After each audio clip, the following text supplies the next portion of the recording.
for hopping on our REI sales training today. We are super excited.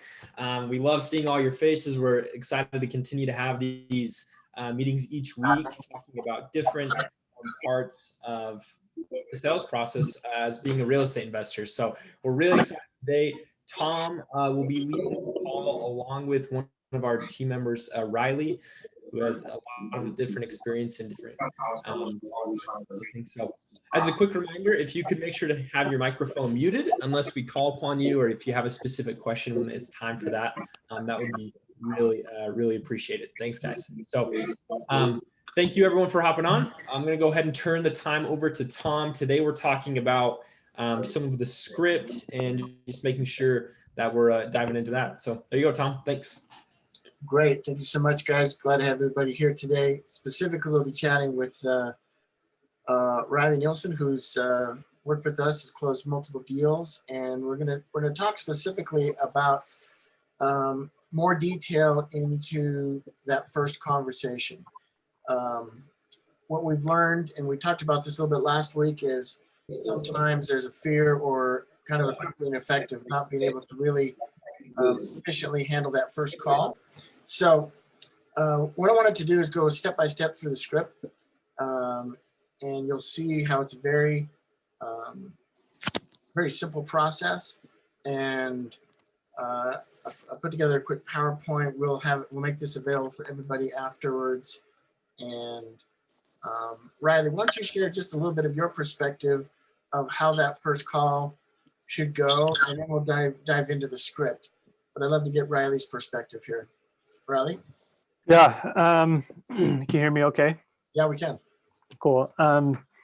So the first phone call, one thing that I wish someone would have told me is that everyone wants retail. You don't have people who sign up for an appointment, or people that want to sell and they want to sell it 50, 60, 70 cents on the dollar. No one wants that. There's just people who can afford to wait to sell for full retail and don't mind the inconvenience of it. And there's people that do mind it and maybe don't have the time for it. And those are the people that basically you want to find as an investor. And on that first phone call, you don't want to negotiate anything. You just want to first and foremost, that first phone call should be totally dedicated to making sure they keep your first in-person appointment, where you go to their house and you talk about their situation. You can talk about problems. You can build rapport. Obviously, you want to do that. That's how you get them to keep that first appointment. But you don't want to talk numbers. You don't want to negotiate. And if they say they want retail on the first appointment, don't take that at face value. Yeah, I'd say that those are probably some of the biggest things that I had to learn the hard way. I was just trying to close everyone, and every time I didn't close someone on the first phone call, I'd just get super depressed because I thought I failed, rather than thinking that they didn't have potentially a problem that I found that I could solve, and that's not my fault. Right. So people come in through the funnel through a variety of different reasons, and people's natural kind of defense mechanism is I want to get full price and I can wait. When in reality, if we do our job as investors properly, we're going to find what the truth is, and that's what really the first part of this whole process is, to build rapport and get to the truth. And let me just walk through that just a little bit. I'm going to share my screen here.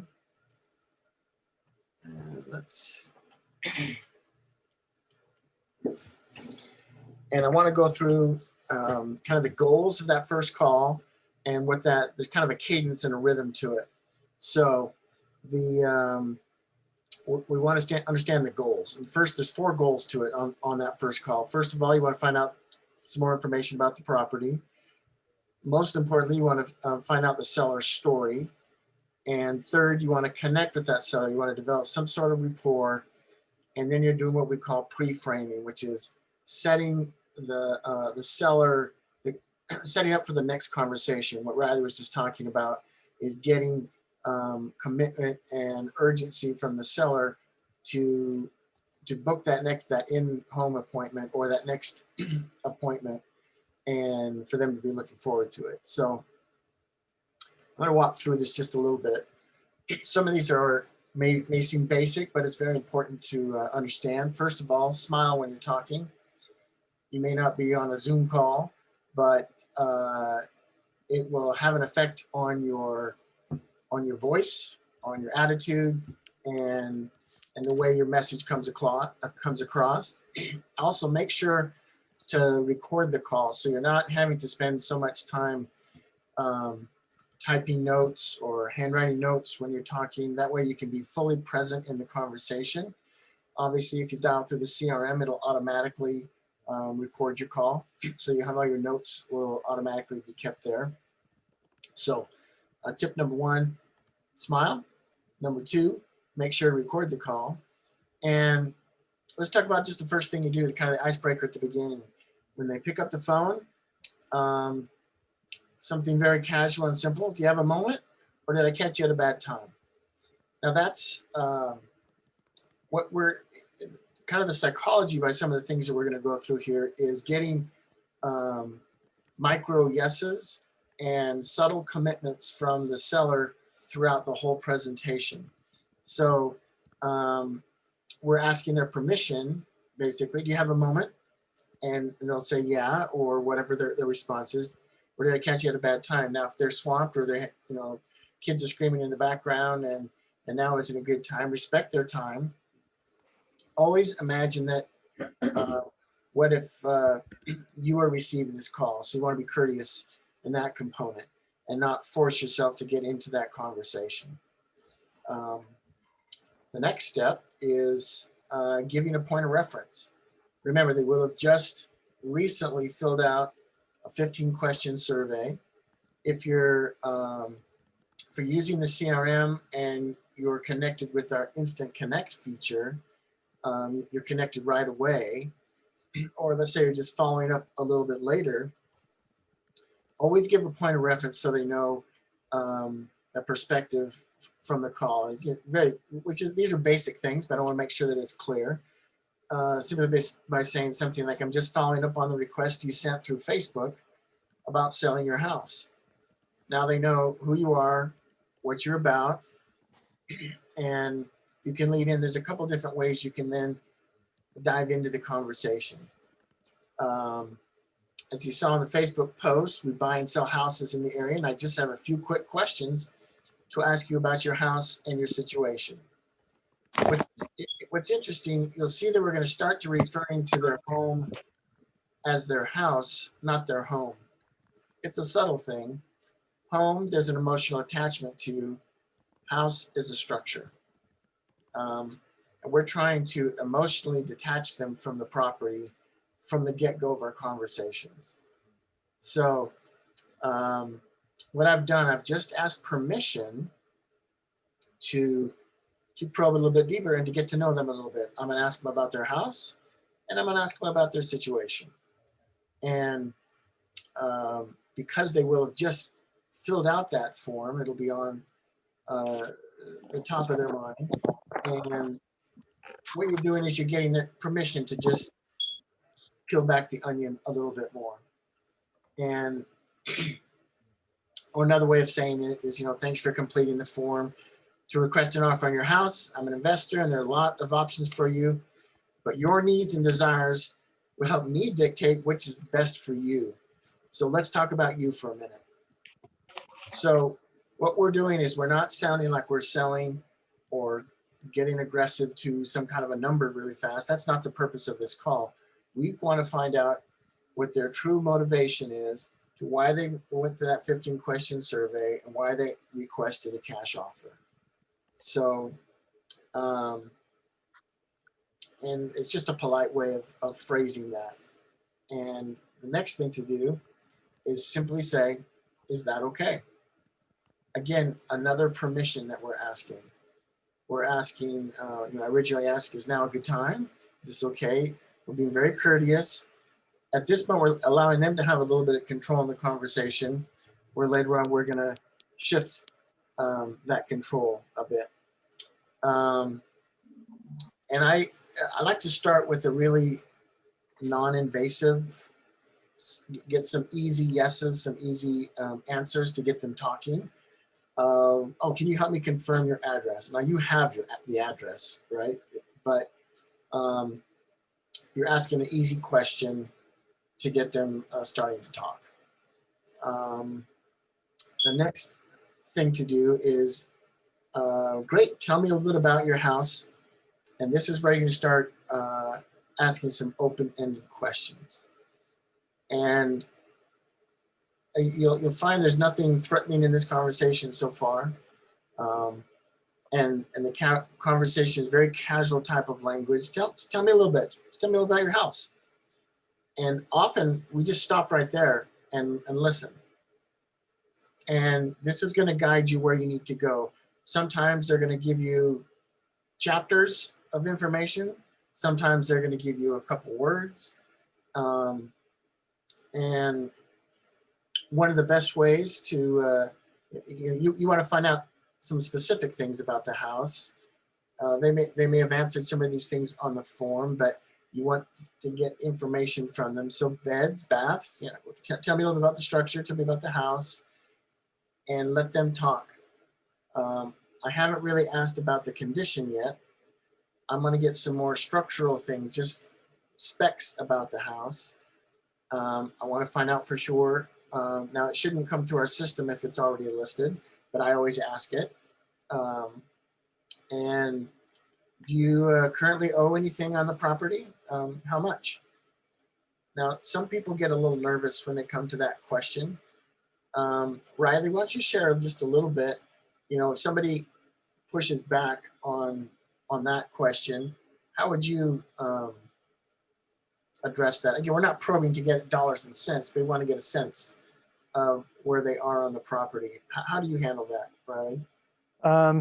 Yeah, people will push back and they'll say, "Oh, that's private information," which is funny because it's not. That's true. But yeah, some people will push back. If they push back, it's just because they are still operating on a you versus them mentality. Right. And you just need to build rapport up a little bit more and help them see that. And you don't necessarily want to convince them of this verbally. You want them to come to this conclusion on their own, that you will, whatever solution you arrive at for them, it will be in their best interest, and that their best interests will come second, or will come first ahead of your profitability. Once they're convinced of that, then getting this kind of information from them will be really, really simple. Right, and a great way to do that is if they push back, is you can simply say, "Oh, I want to make sure that I can find a great solution for you. And I just need to know where the numbers are so I can, I can meet your goals." Yeah, and if you feel like you're going to upset them by pushing on that, just don't. Yeah, just move on. There's other types of transactions that will still work regardless of the equity that's on the house. Just continue to build rapport, and like I said earlier, just throughout this whole thing, don't make the purpose of this call getting all of your questions answered. Make sure that your purpose is that they feel heard and that they feel confident that you are going to put the solution to their problems ahead of everything else. And as they start to come to that conclusion, getting answers will be easier. I mean, just basically everything about working with them will be way easier. And some people, and this is why Amplify is careful about who they accept. Once you get to that point, people will give you more trust than you actually deserve, and they become very easy to manipulate if you don't have a backbone. Right. Great, thanks. So when you ask that question, it's kind of a probing question. Some people call it a trial close. You were just trying to get a little information. If they push back, don't get too aggressive on it. The next most, you'll notice that we're talking about the property first. I haven't asked them about their situation yet, because these are easier questions to answer, and that we're kind of gradually getting more personal in the conversation. So I'm still on the subject of their house right now. So tell me a little bit about the condition. And obviously this is where you're going to pay close attention. They're either going to say, oh, it's pristine, we just fixed everything up, or oh, it needs some work, or some will be a little vague in that. So that's where you'll need to kind of peel back the onion a little bit and say, okay, well, tell me about the roof. Or when you ask a question, use that phrase, tell me a little bit. And it invites the opportunity for them to give full sentences as opposed to yes or no responses. And once you feel comfortable about what you've learned about the property itself, the next thing you want to do, and this is where you're really going to earn your money, right, is in the next section of the conversation, is can you tell me a little bit about your situation and why you're thinking of selling right now? This is where you become the master listener. And this is, we talked about this last week a little bit, but as they start to share a little bit of their situation, you're always going to want to go into this phrase, tell me more. The goal is to identify what their pain or their problem is, what they're trying to solve. And once you are able to identify this information, you're going to be able to use it later on as you're helping them find a solution. But it's always important to repeat back to them what their pain or their problem is. Let's say is I need to sell because I need to move closer to family because of health reasons, and I need some help. Okay, so that's the goal. And whenever you're presenting a solution to them later on, you're not presenting, hey, here's the price I'm going to get you on your home. What you're saying is, here's how I'm going to help you move to live closer to family. So you're connecting your solution to their problem, which is not always specifically, I need to sell my house for $250. What you're trying to do, so this is where you get into the tell me more component of finding out really what it is that is pushing them to sell more. So that question is, can you tell me just a little bit about your situation and why you're thinking of selling right now? By the way, that's an assumptive close in saying that you're selling right now. And they may push back on that. What you're trying to do is just find out what's real. And when you find out a little bit about their situation, you always want to go a couple layers deeper.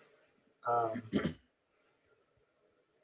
that's just a powerful way of building trust and rapport and showing that you are actually interested in helping solve their problems. Now, once they go for a little bit there, you can ask them, do you have any plans if you don't sell? Now what you're trying to see if they've thought through their options and what they have considered to be their options. And again, you're just, at this point, you're gathering information so that by the time you come back with a proposal, you know what their pain is, you know what they're hoping for, you know what their options are, at least what they perceive their options to be. And our job is to come up with creative options that probably maybe they haven't even thought of as we go forward. Another question that I like to ask is, because I'm trying to understand if I've already figured out what their problem is, then I can come back and say, so how quickly would you like to sell this house? That's one way of putting it. Or let's say the problem is, like I said before, you need to move to be close to your family. How quickly would you like to be able to move to be next to your daughter? So I didn't I didn't frame it as selling the house. I framed it as solving the problem. And now we're on the same page. We're trying to work on that same, on solving their problem. And another way of doing it is, do you have any other pressing time constraints? What's pressing to sell now? And now you're getting that critical information for when you make your proposal.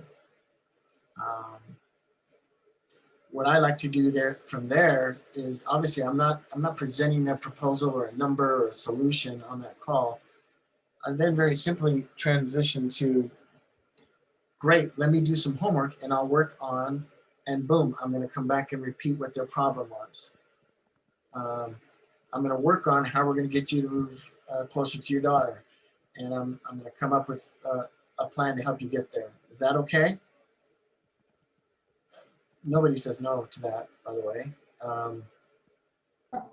And now we're working on solving their problem. Riley, do you have any more perspective on that? No, I guess the rest of what I would say, I would save for the first appointment. Right. And yeah, and when it comes to solving their problem, if they're trying to push you to give them answers right then and there, I would just work on continuing to build the rapport, and make sure that when you do present those options, that you have at least one option that doesn't involve yourself, that involves a third party, and that wouldn't benefit you personally. That will really, really go miles with them in terms of building rapport. Because if you say, oh, well, why aren't you going to list your house? And you can talk about that in the first appointment or on this call, but a lot of real estate investors are afraid of saying that. And I've never had a client ever say, oh, well, I've never heard of a realtor. I guess I should, maybe I'll try to sell my house for what it's worth. They know what a realtor is. They have reasons that they're not listing with a realtor, and that'll kind of help you get to the heart of what's going on a little bit quicker. But yeah, when you present those options, whether it's seller financing, subject to financing, a cash out, or whatever it is, keep like a refinance or a loan mod or selling with a realtor in there. Perfect. And I think what we'll do is next week on this training, maybe we'll talk about how to present some of those different options.